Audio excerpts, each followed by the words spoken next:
As you have heard this evening, I don't want to use this precious time attacking the other side, because as we saw last week, that kind of talk only serves to divide the country further. Total honesty is what we as citizens deserve from our president. Whether you like it or not, you always know what he's thinking.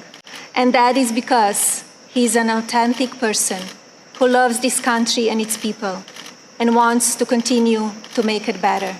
He wants nothing more than for this country to prosper, and he doesn't waste time playing politics. It seems like just yesterday that we were at our first convention, where my husband accepted the Republican nomination and then became our 45th President of the United States. Yet the energy and enthusiasm for who should lead this nation, it is real today as it was 4 years ago. I know I speak for my husband and the entire family when I say we have not forgotten the incredible people who were willing to take a chance on the businessmen who had never worked in politics. We know it was you who elected him to be Commander-in-Chief, and we know it is you who will carry us through again. We were humbled by the incredible support then, and we are still grateful today. I want to acknowledge the fact that since March, our lives have changed drastically. The invisible enemy, COVID-19, swept across our beautiful country and impacted all of us. My deepest sympathy goes out to everyone who has lost a loved one, and my prayers are with those who are ill or suffering. I know many people are anxious and some feel helpless. I want you to know you are not alone. My husband's administration will not stop fighting until there is an effective treatment or vaccine available to everyone. Donald will not rest until he has done all he can to take care of everyone impacted by this terrible pandemic. I want to extend my gratitude to all of the healthcare professionals, frontline workers and teachers who stepped up in these difficult times. Despite the risk to yourselves and your own families, you put our country first, and my husband and I are grateful. I have been moved by the way Americans have come together in such an unfamiliar and often frightening situation. It is in times like this that we will look back and tell our grandchildren that through kindness and compassion, strength and determination, we were able to restore the promise of our future. Businesses stepped up and volunteers stepped in. People were eager to share ideas, resources, and support of all kinds with neighbors and strangers alike. It has been inspiring to see what the people of our great nation will do for one another, especially when we are at our most fragile. Speaking of strength and determination, we recently celebrated the 100-year anniversary of the passage of the 19th Amendment. Yesterday, on the North Lawn of the White House, we unveiled an exhibit dedicated to women's suffrage. The exhibit called on children from across the country to send art honoring the meaning of this important time in women's history. When I was judging the entries, I reflected on the impact of women's voices in our nation's story, and how proud I will be to cast my vote again for Donald this November. We must make sure that women are heard and that the American dream continues to thrive. Growing up as a young child in Slovenia, which was under communist rule at the time, I always heard about an amazing place called America, a land that stood for freedom and opportunity. As I grew older, it became my goal to move to the United States and follow my dream of working in the fashion industry. My parents worked very hard to ensure our family could not only live and prosper in America, but also contribute to a nation that allows for people to arrive with a dream and make it reality. I want to take the moment to thank my mother and father for all they have done for our family. It is because of you that I'm standing here today.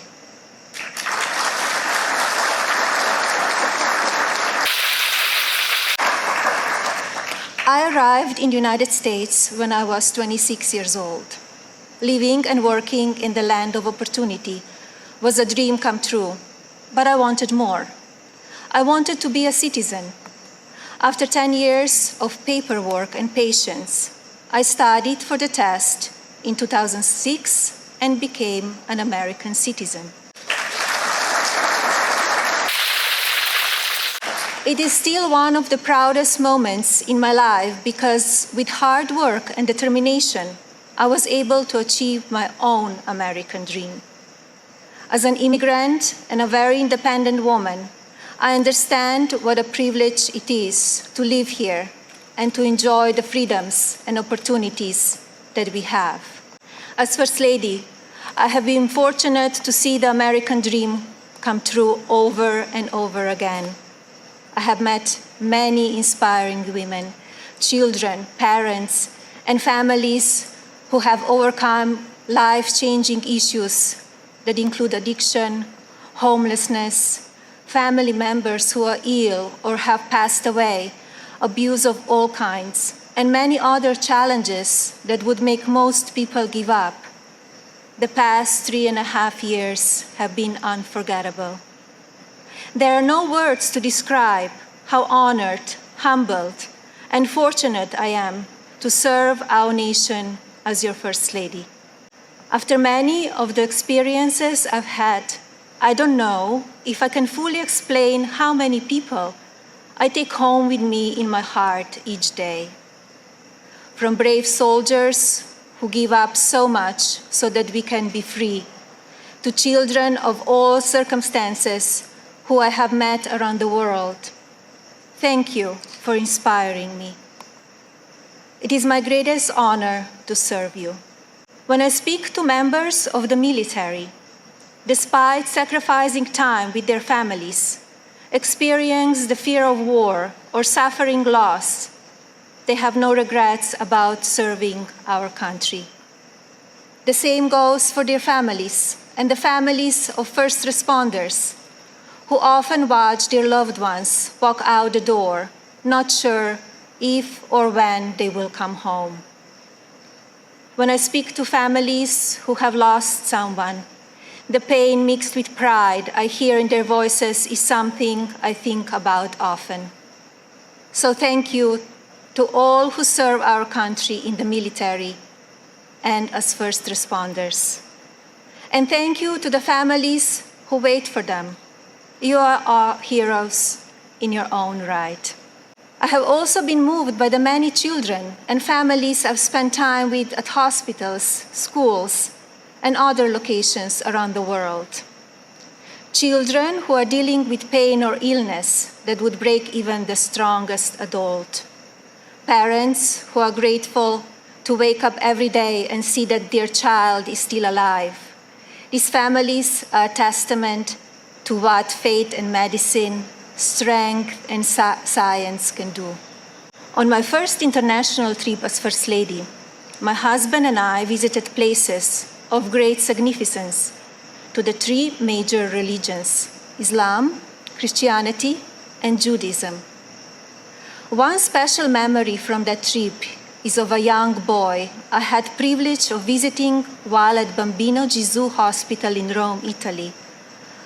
While there, I read the little boy a story and learned that he and his family had been waiting for a heart for a very long time, and he had a grim prognosis.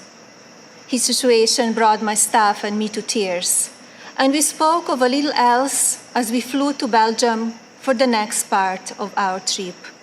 Upon landing just a few hours later, we learned that a heart had been donated and would be going to the little one.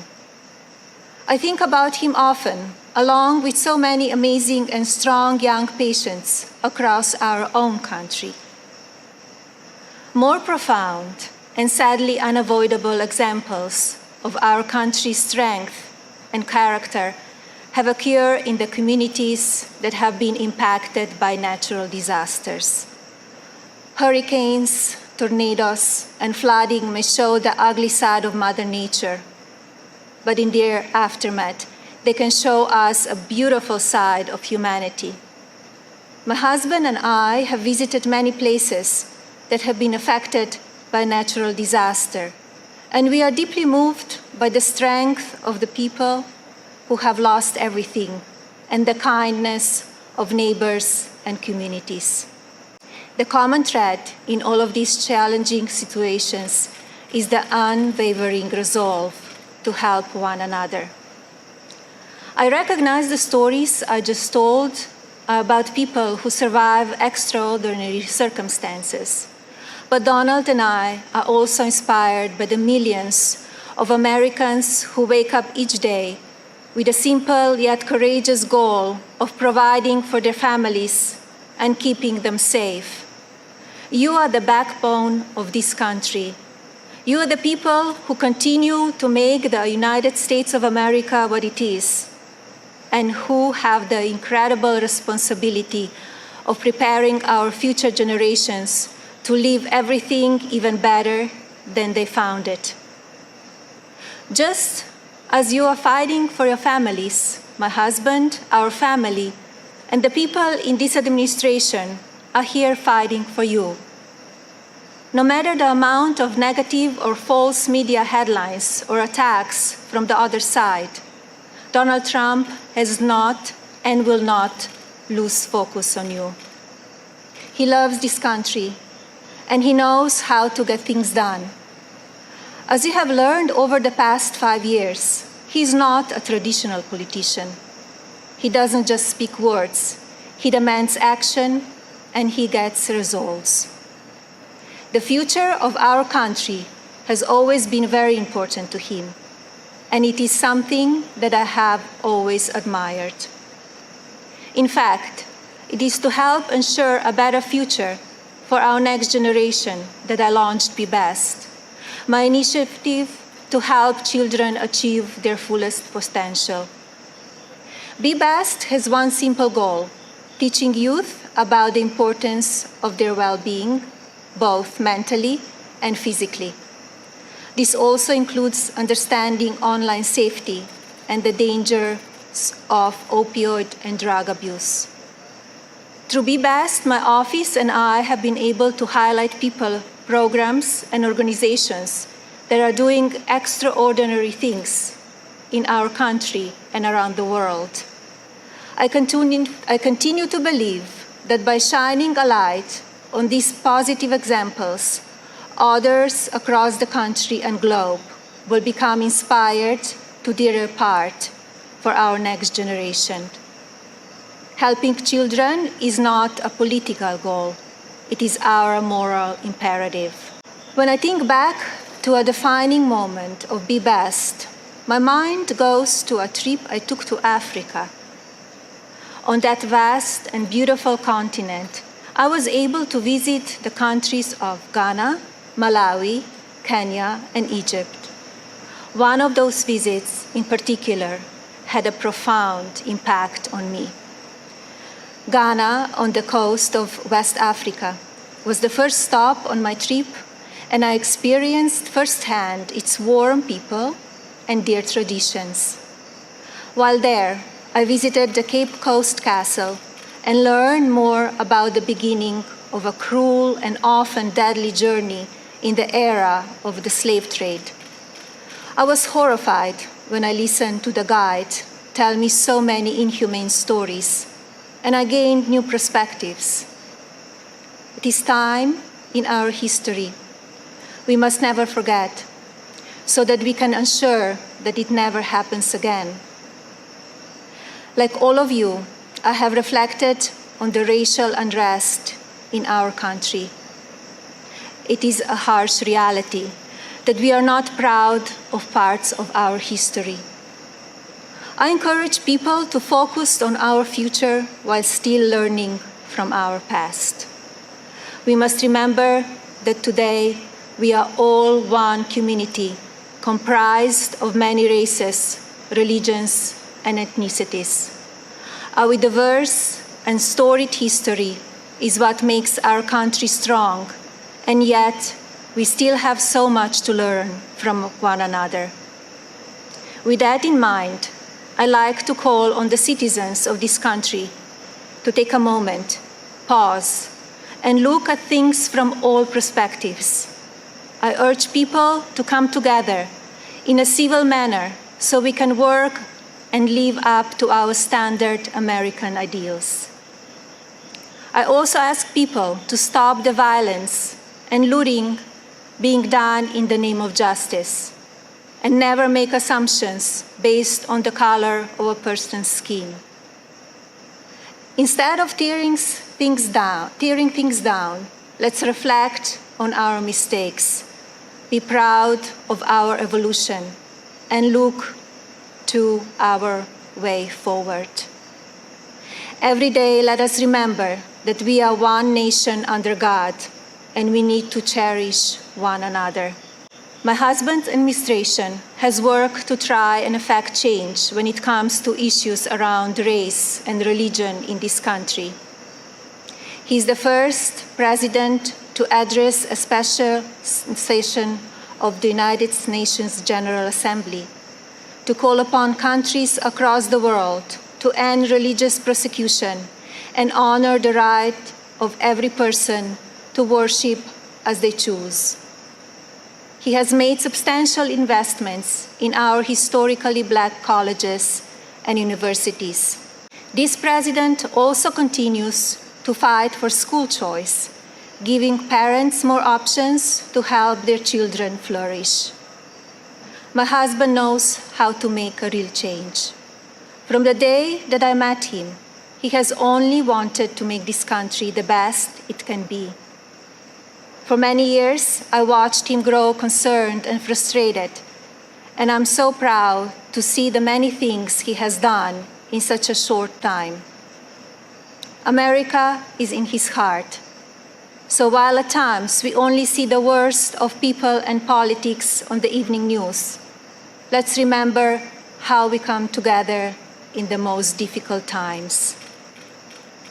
And while debate rages on about issues of race, let's focus on the strides we have made and work together for a better tomorrow for everyone.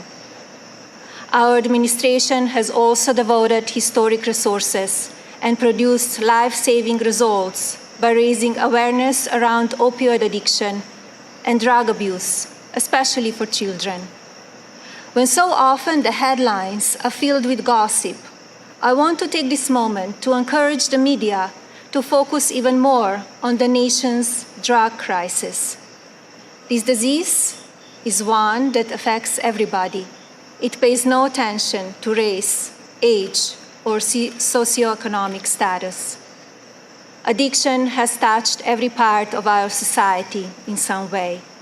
And now, more than ever, we have programs and medicine to combat it. We just need to talk about it openly. And you, the media, have the platforms to make that happen. To the media industry and as a country, I ask that we all commit to helping in our fights against drug addiction by talking about it even more. Especially as we battle the COVID pandemic, we need to remember that suicides are on the rise as people who are struggling with loneliness and addiction feel they have nowhere to turn. Parents, please talk to your children. Teachers and caregivers, pay attention to signs of addiction. Lawmakers, pass legislation that allows those who ask for help to do so safely and without fear, and to provide resources for organizations that help people impacted by addiction. When the stigma is removed, people will no longer be ashamed to ask for help. and lives will be saved. And if you are struggling with addiction, there is no shame in your illness. Please seek help. You are worth it. In my next 4 years as First Lady, I will continue to build upon the best and work with individual states to pass legislation to take care of our most vulnerable. I plan to continue the work I have started with children in foster care, as well as the minority communities and tribal nations. I want to ensure children are being protected and communities have the resources needed to combat drug addiction and child neglect or abuse. Like my husband and the administration, I will continue to encourage education that supports a child's individual needs. It is vital that children are given the building blocks to succeed. I also look forward to continue my work to restore the People's House, which is a lasting symbol of pride for our nation. I believe this iconic home needs to be cared for and preserved so it can be enjoyed by the people of this country and visitors from around the world for years to come.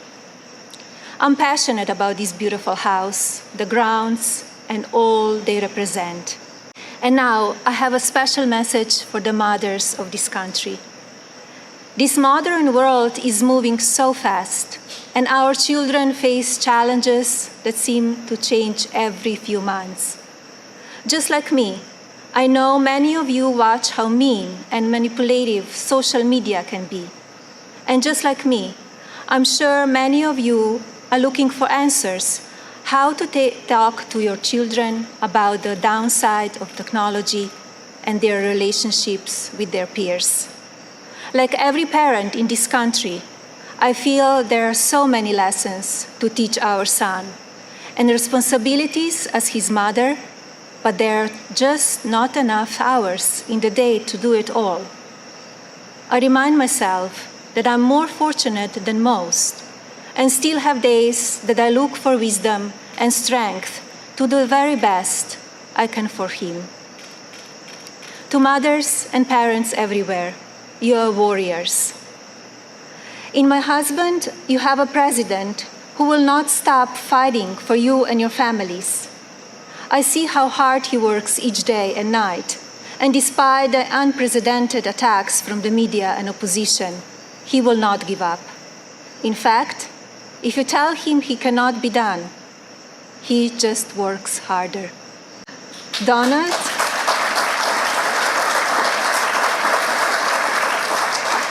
Donald is a husband who supports me in all that I do. He has built an administration with an unprecedented number of women in leadership roles and has fostered an environment where the American people are always the priority. He welcomes different points of view and encourages thinking outside of the box. I know I speak for my husband and the family when I say we are so grateful that you have trusted him to be your president, and we will be honored to serve this incredible country for 4 more years.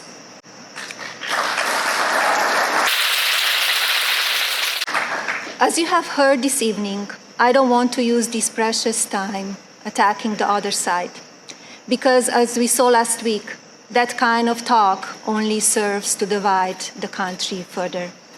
I'm here because we need my husband to be our president and commander-in-chief for 4 more years. He is what is best for our country. We all know Donald Trump makes no secrets about how he feels about things.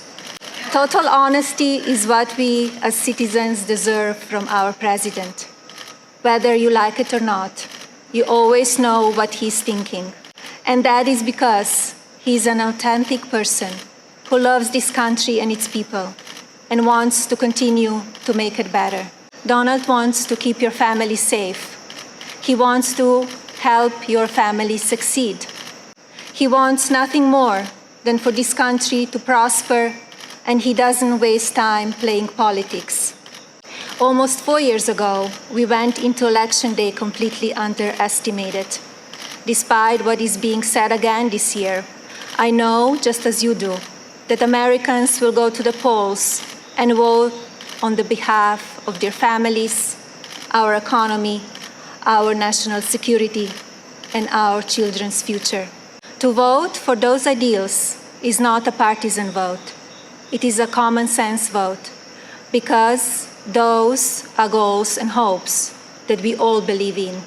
I believe that we need my husband's leadership now more than ever in order to bring us back once again to the greatest economy and the strongest country ever known. God bless you all, your families, and God bless the United States of America.